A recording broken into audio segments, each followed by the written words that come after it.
ورحمة الله تعالى وبركاته. مرحبا بأعزائي الطلبة والطالبات، أتمنى أن تكونوا في أحسن الأحوال. إن شاء الله في هذه الحصة سأخصصها للمستوى الثاني بكالوريا دائما في إطار استعداد الامتحان الوطني. إذا فاختياري لهذه الحصة في هذه الحصة كان اختيار دراسة دالة، وجدت بأنها دالة مميزة وتستحق المتابعة بطبيعة الحال.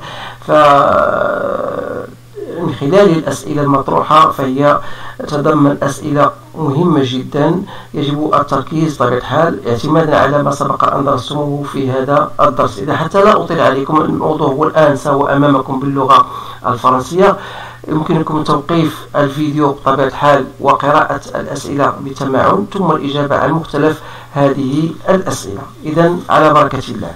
إذا فيما يخص السؤال الأول عندنا واحد الدالة اللي هي معرفة كما ترون U de x على R étoile est égal à x carré moins x plus ln de la valeur absolue de x. Alors, soit la fonction f définie par f de x est égale à l'exponentielle de U de x pour x différent de 0 et f de 0 égale à 0. Alors, la première question, c'est de déterminer le domaine de définition. Donc voilà, donc vous allez déterminer le domaine de définition. Deuxième question, étudier la continuité de f en 0. La troisième question, f est-elle dérivable en 0? Donc vous allez donner une interprétation. Préciser les tangentes au point 0. Montrer que quel que soit x appartenant à R étoile f' de x égale 2x carré moins x plus 1 sur x fois l'exponentielle de U de x. Vérifier que le signe de f' de x est celui de x sur R étoile. Étudier les branches infinies. Étudier la position relative de la courbe et la droite D1 d'équation y égale à x pour x supérieur à 0. Étudier la position relative de la CDF par rapport à la droite D2 d'équation y égale à moins x pour x appartenant à moins l'infini 0. Déterminer le coefficient directeur de la tangente de CF au point AA, A11, tracer la courbe. La deuxième partie, la partie B, soit j'ai la restriction de f à l'intervalle moins l'infini 0, montre que j'ai admis une fonction réciproque g-1 en précisant son domaine de définition. La fonction g-1 est-elle dérivable en 0? Donner le domaine de dérivabilité de g-1, dresser le tableau de la variation, calculer g de moins 1, g de moins 1 et g moins 1 prime de e au carré. Et la dernière question, bien sûr, vous allez tracer la courbe représentative de la fonction réciproque. Voilà l'ensemble des questions. Vous voyez bien sûr que ce sont des questions typiques, donc il faut quand même savoir comment résoudre de telles questions. Donc je vous souhaite bien sûr toujours une bonne chance le jour J de l'examen, mais c'est à vous de maintenant de se familiariser avec ce genre de questions parce que ce sont des questions qu'on vous pose généralement le jour de l'examen. Alors on va maintenant passer à la correction de cet exercice, de ce sujet-là. Donc on va commencer par le commencement. Voilà. Donc je vais quand même écrire la fonction pour qu'elle reste devant moi. Donc voilà, soit la fonction bien sûr U de x qui est égale x au carré moins x plus ln de la valeur absolue du x. Et on vous donne une autre fonction f de x égale l'exponentielle de U de x si x bien sûr est différent de 0. Et on vous donne f de 0 égale à 0. Donc la première question, c'était de déterminer le domaine de définition. Alors ça, c'est une question très intéressante parce que la fonction ici elle est définie par prolongement de continuité, elle est définie pour x est différent de 0 et pour x est égal à 0.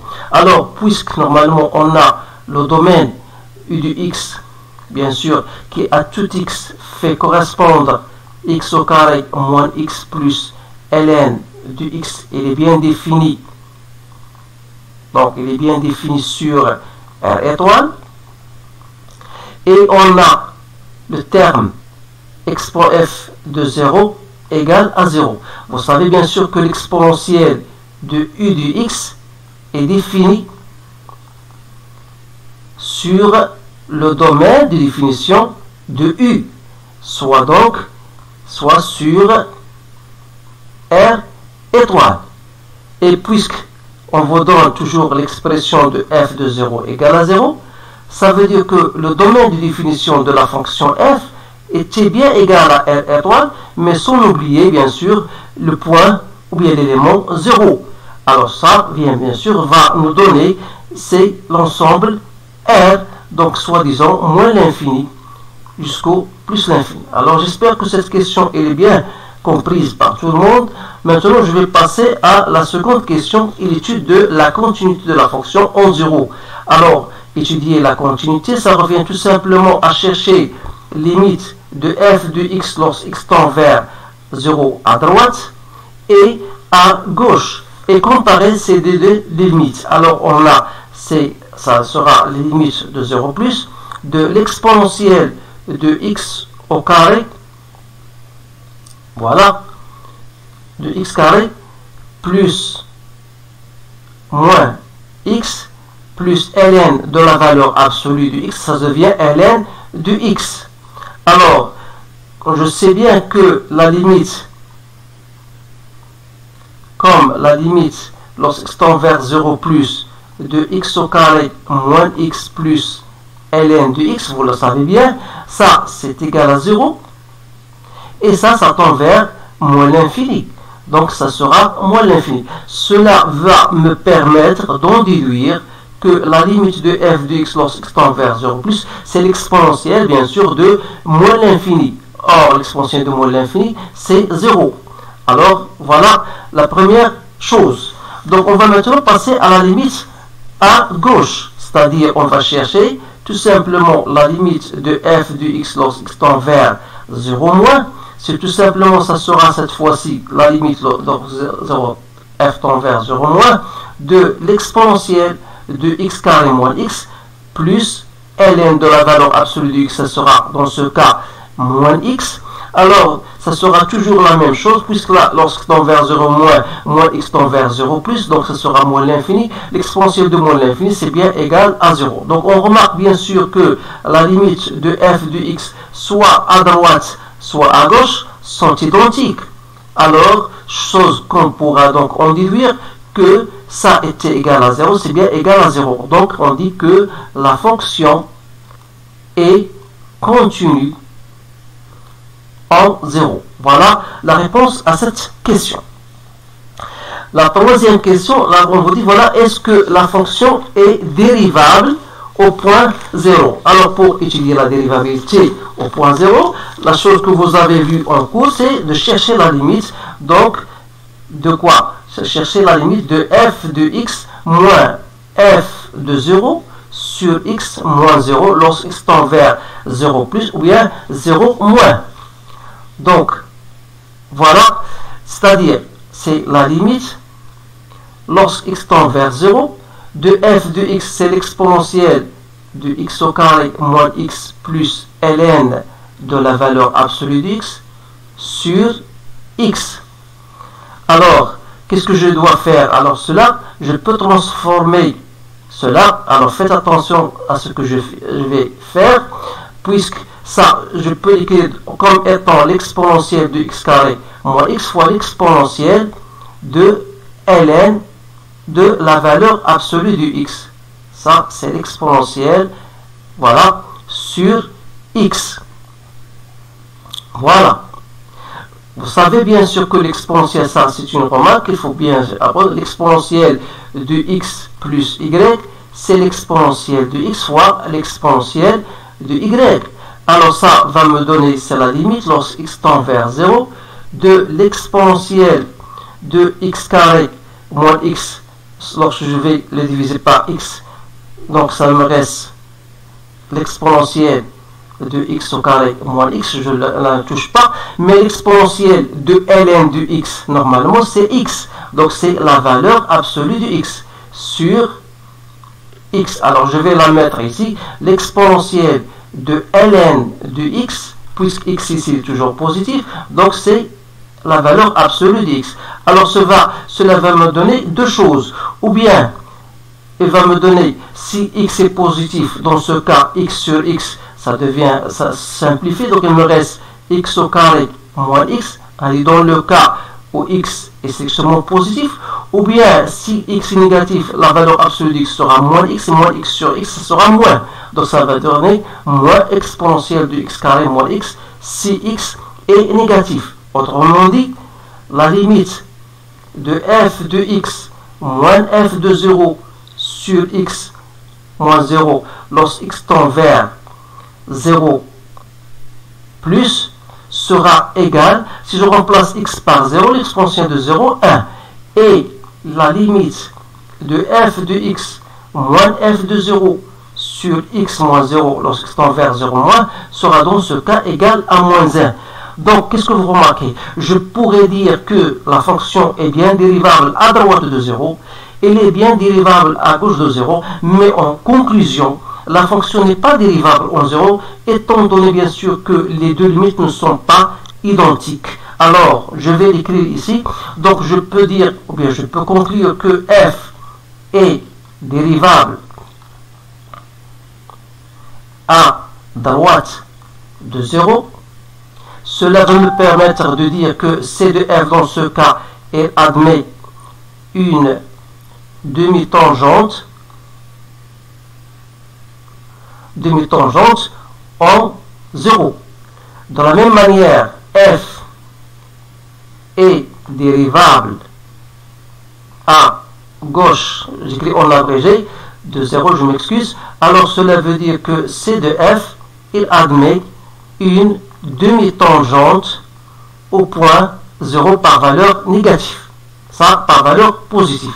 Mais en conclusion, puisque là, la limite de f de x moins f de 0 sur x moins 0 lorsque x tend vers 0 plus est tout à fait différent de la limite de f de x moins f de 0 sur x moins 0 lorsque x tend vers 0 moins, alors cela veut dire que f est non dérivable.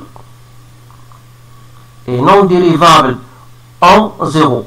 Donc, la question qui suit, c'est de déterminer ou bien préciser les tangentes. Alors, les tangentes, alors pour x supérieur à 0 et pour x inférieur à 0. Alors, pour x supérieur à 0, on aura l'équation de la tangente que vous connaissez tous, c'est f' de 0 fois x moins 0 plus f de 0, c'est-à-dire, puisque f' de 0 étant égal à 1, donc il reste 1 fois x c'est x, alors que f de 0 est bien égal à 0. Donc voilà, et pour x inférieur à 0, vous aurez l'équation de la tangente égale à moins x. Voilà, donc les deux demi-tangentes, raison pour laquelle on vous aura demandé de déterminer la position relative qu'on va chercher dans les questions qui suivent. Alors maintenant, on va passer à la cinquième question. Montrer que quel que soit, bien sûr, x appartenant à R étoile, f' de x égale. Alors, je vais prendre une autre page. Donc voilà, toujours on va mentionner bien sûr la fonction était bien dérivable. Alors, cinquième question, petit a. Donc, quel que soit x appartenant à R étoile, on a f' de x, c'est quoi? Normalement, c'est l'exponentielle de u de x, voilà la dérivée de ça. Alors la dérivée de l'exponentielle, c'est normalement, vous devez le savoir, c'est u' l'exponentielle de u de x. Donc il suffit de chercher, bien sûr, u' qui est égal à x carré moins x plus ln de la valeur absolue d'x. Donc je dois chercher la dérivée de ça. Donc l'exponentielle de u de x. Donc ça me donne 2x moins 1. Alors, la dérivée de ln de la valeur absolue de x, ça sera toujours 1 sur x, quel que soit x, appartenant à R étoile. Donc ici, fois l'exponentielle de 2x. Alors, si je mets au même dénominateur, j'aurai 2x carré moins x plus 1 sur x fois l'exponentielle de u de x. Étant donné bien sûr que l'exponentielle de u de x est toujours strictement supérieure à 0, alors, il faut chercher le signe de f' qui est le signe de cette expression-là. Alors, je dois étudier le signe de 2x carré moins x plus 1. Alors, dans ce cas, je dois chercher le discriminant delta, qui n'est autre que 1 au carré moins 4 fois a fois c, c'est-à-dire égal à moins 7. Donc, ça veut dire, ça sera un terme négatif. Alors, ça veut dire quoi? Ça veut dire que 2x carré moins x plus 1 aura le signe de a, c'est-à-dire sera toujours positif, quel que soit x appartenant bien sûr à R ou bien à R dans notre cas. Alors, il me reste maintenant de dire que le signe de f' de x n'est autre que celui de le dénominateur, c'est-à-dire de x, puisque celle-ci est positive et celle-ci est positive. Alors, c'est simple donc de dresser votre tableau de variation. Donc voilà, ça j'ai répondu à la question B. Donc il me reste, donc je passe à la question C, c'est-à-dire je dois donc dresser mon tableau de variation. Donc vous avez x, vous avez f' de x et vous avez f de x. N'oubliez pas que votre domaine de définition est égal à R. Donc ici, on va d'abord la fonction f n'est pas dérivable là en 0. Donc on a ici, puisque x pour x et x, le signe de x ici il est positif, ici il est négatif. Donc on aura dans ce cas, voilà votre tableau de variation. Non, donc f de 0 c'était bien égal à 0. Alors, il me reste maintenant de déterminer les deux limites. Alors, c'est très facile de chercher la limite de f de x lorsque x tend vers moins l'infini, qui n'est autre que limite d'abord de l'exponentielle. Donc, je dois chercher d'abord la limite lorsque x tend vers moins l'infini de u de x, c'est-à-dire de x au carré moins x plus ln de x. Alors vous remarquez que la limite de ça c'est plus l'infini et ça c'est plus l'infini, donc il me donne plus l'infini. Et par conséquent, limite de f de x lorsque x tend vers moins l'infini, ça sera égal à plus l'infini. De la même manière, vous allez trouver la limite même en plus l'infini, ça sera toujours plus l'infini. Donc je dois mettre ici plus l'infini, plus l'infini. Voilà votre tableau de variation. Maintenant, on va passer à question 6. Étudier les branches infinies. Alors, je viens avec vous étape par étape et j'ai consacré cette séance surtout pour les étudiants BIOF. Donc, on va passer à la question des branches infinies.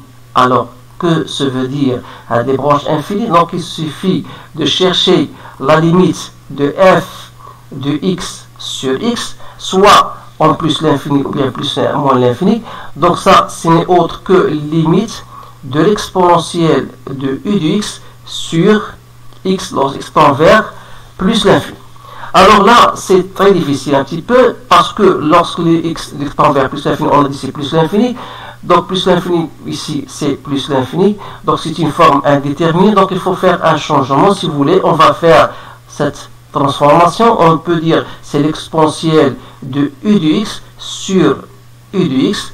Il y a d'autres méthodes, mais je préfère celle-ci qui est plus simple. Alors, en cherchant d'abord u de x sur x, c'est quoi? C'est x au carré moins x plus ln de la valeur absolue de x sur x. Alors, ça va me donner x moins 1 plus ln de x sur x. Alors, je sais bien que limite de ln de x sur x, c'est facile, donc c'est 0. Et limite de ça, lorsque x tend vers plus l'infini, c'est plus l'infini. Donc ça veut dire quoi? Ça veut dire que la limite de u de x sur x lorsque x tend vers plus l'infini, c'est plus l'infini. Et par conséquent, ce qui me reste, alors, limite de l'exponentielle de u de x. Alors, si je pose t égale l'exponentielle de u de x, donc je sais que lorsque x tend vers plus l'infini, alors u de x, on a dit, elle tend vers plus l'infini, ça veut dire que t tend vers plus l'infini.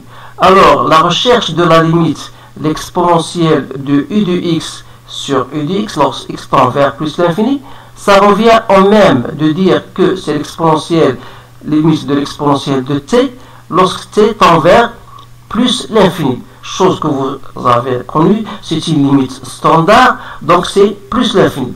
Et par conséquent, donc il me reste limite de f de x sur x lorsque x tend vers plus l'infini, n'est autre que plus l'infini ici fois plus l'infini, donc ça reste toujours plus l'infini. Voilà. Alors là, la conclusion, on peut dire que c de f, donc il admet une branche parabolique de direction l'axe des ordonnées, c'est-à-dire OY. Voilà. Donc maintenant, on va passer à ce qui suit. C'est-à-dire, on va chercher la limite de f de x sur x lorsque x tend vers moins l'infini cette fois-ci. Alors, toujours la même chose. Donc, lorsque x tend vers moins l'infini, on a u de x, on a dit sur x, c'est toujours égal à x moins 1 plus ln de x sur x. Alors, lorsque x tend vers moins l'infini, ça tend toujours vers 0, et ça tend vers moins l'infini, donc ça tend vers moins l'infini. Alors là, on a dit c'est 0, ça c'est moins l'infini. Alors, limite, dans ce cas, de l'exponentielle de u de x sur u de x, lorsque x tend vers moins l'infini, ça revient à dire c'est la limite, lorsque x tend vers moins l'infini, de l'exponentielle de t sur t. Lorsque t tend vers, cette fois-ci, t tend vers plus l'infini. Pourquoi? Parce que u de x, lorsque tend vers moins l'infini, c'est plus l'infini. Alors là, dans ce cas-là, l'exponentielle de t sur t, lorsque t tend vers, c'est plus l'infini. Donc j'ai posé t égale à u de x. Et par conséquent, dans ce cas, la limite de f de x sur x lorsque tend vers moins l'infini, j'ai moins l'infini fois plus l'infini, donc ça sera moins l'infini. Alors, de la même manière, on va dire que c de f, il admet une branche parabolique de direction OY. Donc, maintenant, question 7. Étudier la position relative. La position relative par rapport à la droite y égale à x et par rapport à la droite y égale à moins x. Voilà la question A. Qu'est-ce qu'il faut faire dans ce cas? Donc, pour x supérieur à 0. Donc, vous savez que f de x moins x n'est autre que l'exponentielle de x au carré moins x plus ln de x, parce que la valeur absolue de x est égale à x plus x est supérieur à 0. Donc, il reste moins x. Donc, cela, je peux l'écrire l'exponentielle de x carré moins x fois l'exponentielle de ln de x moins x. Comme l'exponentielle de ln de x, c'est x, donc il reste l'exponentielle de x carré moins x. Donc, je peux mettre x en facteur, donc l'exponentielle de x carré moins x moins 1. Alors, vous remarquez, puisqu'ici x est positif, donc le signe de f de x moins x n'est autre que le signe de exponentielle de x carré moins x moins 1. Donc, il faut étudier. Donc, qu'est-ce qu'il faut faire? Donc, je dis, il faut étudier le signe de l'exponentielle de x carré moins x moins 1. Alors, pour ce faire, il faut quand même savoir résoudre l'équation. D'abord, x carré moins x moins 1, quand est-ce qu'elle est égale à 0? C'est-à-dire que l'exponentielle de x carré moins 1 égale à 1. C'est-à-dire que x au carré moins x, voilà, est égal à 0. C'est-à-dire que x fois x moins 1 égale à 0. Alors là, ça veut dire que x égale à 0 ou bien x égale à 1. Alors, puisque pour étudier le signe de ce exponentiel de x carré moins 1 moins x carré moins x moins 1, on a dit que x est strictement supérieur à 0, donc il suffit tout simplement d'étudier le signe de ça. C'est-à-dire, pour que l'exponentiel de x carré moins x moins 1 doit être supérieur à 0, cela veut dire quoi? C'est l'exponentiel de x carré moins x est supérieur à 1. C'est-à-dire que x carré moins x est supérieur à 0. Parce que l'exponentiel de x carré moins x est supérieur à 1, c'est-à-dire l'exponentiel de x carré, si vous voulez, c'est l'exponentiel de x carré moins 1. Non, c'est quoi 1? C'est 1, c'est l'exponentiel de 0. C'est-à-dire que x au carré moins x est supérieur à 0. Donc x fois x moins 1 est supérieur à 0. Alors, comme x est supérieur à 0, donc il faut, ça veut dire que x est supérieur à 1. Donc, qu'est-ce qu'on peut dire dans ce cas? Donc, si x appartient à 1 plus l'infini, alors dans ce cas, c'est-à-dire l'exponentiel de x carré moins 1 est supérieur à 0, ça veut dire que c de f est supérieur à la droite d'équation y égale à x. J'espère que tout le monde a bien compris ce que je viens d'écrire, d'expliquer. Maintenant, on va étudier de l'autre cas pour x est inférieur à 0. C'est-à-dire, dans ce cas, je laisse la courbe après. Donc, si x appartient à moins l'infini 0, alors ça veut dire quoi? Dans ce cas, j'aurai toujours f de x moins x, c'est l'exponentiel de x carré moins x, plus ln de la valeur absolue qui sera moins x. Alors, de la même manière, je peux écrire ça, c'est x fois l'exponentiel de ln de moins x, c'est-à-dire moins x fois l'exponentiel de x carré moins x. Mais n'oubliez pas qu'il faut faire ici moins x, parce que f de x moins x, donc là, c'est f de x, voilà, moins x qui est égal à moins x. Donc je vais mettre moins x en facteur de l'exponentiel de x carré moins x plus 1. Alors vous savez bien sûr que ça, c'est toujours positif, puisque x est négatif, ça veut dire que moins x est positif, et quel que soit x, l'exponentiel de n'importe quel x plus 1, c'est toujours positif. Ça veut dire que ça est positif. Et par contre, c'est quand f de x sera strictement supérieur à 0, ce qui veut dire que c de f sera supérieur à la droite d'équation y égale à moins x. Parce que ici, pardon, je m'excuse, là, il faut faire un plus parce que on vous dit la droite par rapport à y égale à moins x. Donc je dois mettre ici plus x. Je dois étudier le signe de f de x plus x. Je m'excuse ici. Donc vous aurez ici plus x. Donc vous aurez ici moins x fois l'exponentiel. Ici, voilà. Je m'excuse. Ici, donc ça veut dire, il faut étudier dans ce cas. Je vais barrer ça. Donc il faut étudier de la même manière, puisqu'ici moins x il est toujours strictement supérieur à 0. Donc il faut étudier cela. Donc dire que l'exponentiel de x carré moins x moins 1, parce que moins x fois moins 1 c'est plus x. Donc ici je dois mettre un plus x ici. Ici je dois mettre un plus x. Donc c'est moins x facteur. Donc c'est là plus x. Donc c'est moins x fois l'exponentiel de x carré. Donc c'est bien ça. Donc c'est-à-dire que toujours de la même manière, c'est-à-dire l'exponentiel de x carré moins x est supérieur à 1. 1 c'est quoi? C'est l'exponentiel de 0. Ça veut dire que x au carré moins x est supérieur à 0. C'est-à-dire que x facteur de, si je mets un moins x ici même en facteur de moins x plus 1 doit être supérieur à 0.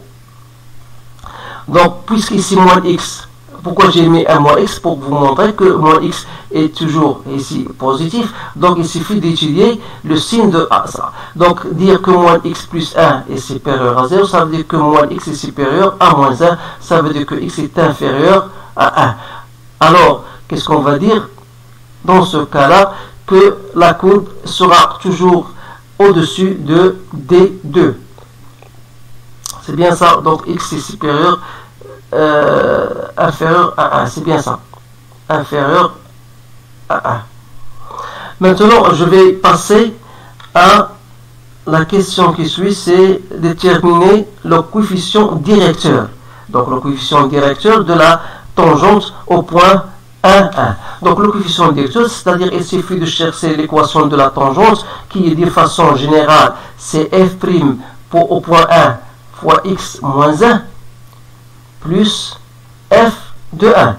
C'est-à-dire il faut chercher dans ce cas f' de 1 qui n'est autre que 2, je remplace x par 1 plus 1 fois l'exponentielle de 0. Ça me donne 2. Et f de 1 étant égal à 1, donc il suffit, donc y sera égal à 2 fois x moins 1 plus 1, soit disant 2x moins 1. Donc 2, c'est le coefficient directeur. Donc voilà, et le coefficient directeur, bien sûr, de la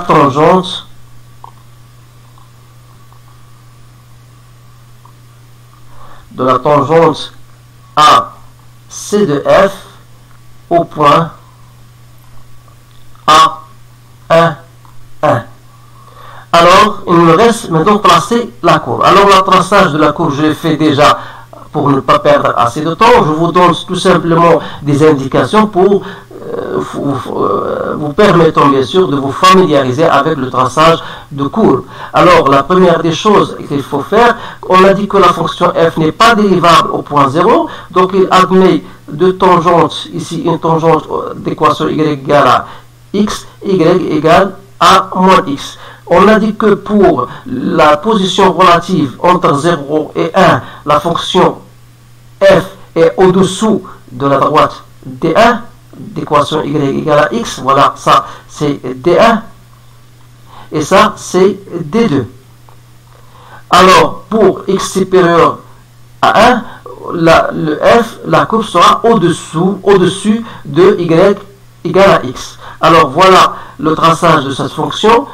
Il suffit maintenant de faire ou bien de choisir des points pour que le traçage soit bien correct. Alors j'ai cherché l'image de 2 que je trouve ça dépasse 7,14 quelque chose. Donc je vous donne grosso modo l'allure de la courbe, sans oublier bien sûr que la question qui vient après de chercher g de moins 1, c'est la restriction de f sur moins l'infini 0. G de moins 1 c'était bien égal à e au carré. Voilà. Donc voilà, c'est des points, bien sûr, vous permettent, bien sûr, de tracer la courbe. Donc la courbe en rouge, c'est la courbe représentative de la fonction f. Mais pour la fonction que vous voyez ici, de la couleur orange, c'est la représentation de la courbe réciproque de la fonction f sur le domaine, sur l'intervalle, moins l'infini 0. Alors pour le traçage, il suffit de tout simplement, la méthode la plus simple, c'est de déterminer la symétrie de la courbe représentative f par rapport à la droite d'équation y égale à x. Donc il faut travailler,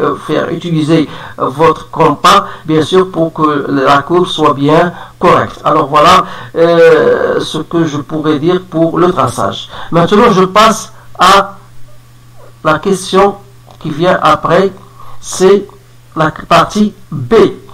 Alors la partie B, on vous dit voilà, soit f, la restriction de f sur moins l'infini 0. C'est-à-dire, voilà, la question B, c'est-à-dire que g, c'est la restriction de f. C'est-à-dire, c'est égal bien à f d'x, mais sur le domaine x carré, sur le domaine x moins l'infini 0. C'est-à-dire, il sera, voilà, x carré moins x, mais ici, vous aurez ln de moins x, parce que x est inférieur à 0. Donc, comment on va montrer que g admet une fonction réciproque? Tout simplement, le fait de dire que g il est bien contenu donc il est bien contenu sur l'intervalle moins l'infini 0, et on a montré qu'il est décroissant, alors cela va nous permettre de dire que G admet une fonction réciproque G-1 qui sera définie sur un intervalle J qui n'est autre que G de moins l'infini 0. Chose qu'on pourrait facilement le déduire à partir de notre domaine de définition, c'est-à-dire ce sera 0 plus l'infini. Alors, voilà pour la première question. Donc, la deuxième question, on vous dit, voilà, ça, bien sûr, cet intervalle n'est autre que le domaine de définition de la fonction réciproque, bien sûr. Donc, la deuxième question, G-1 est-il dérivable en 0? Alors, pour cela, vous savez bien sûr que G de 0 égale à 0. Alors, c'est-à-dire que G-1 de 0 égale à 0. Alors, pour montrer que G-1 est dérivable ou non au point 0, il suffit d'étudier la dérivabilité de la fonction G au point 0. Donc, il suffit de chercher la dérivée de G de x sur x, parce que G de 0 est égal à 0, lorsque x tend vers 0, puisqu'on utilise ici 0 moins. Et chose qu'on a déjà montré, bien sûr, on a trouvé égal à moins 1, c'est-à-dire que G moins 1 est dérivable en 0. Alors, la question qui suit, où est le domaine de dérivabilité de la fonction G? Donc, le domaine de la fonction de G, c'est-à-dire de G moins 1, n'est autre que 0 plus l'infini, c'est-à-dire 0, l'intervalle J, c'est-à-dire c'est 0 plus l'infini. On a bien montré que G est dérivable, bien sûr, au 0, G-1 est dérivable en tout point de 0 plus l'infini. Donc G-1 est dérivable sur 0 plus l'infini. Donc voilà, il suffit de tracer maintenant votre tableau de variation.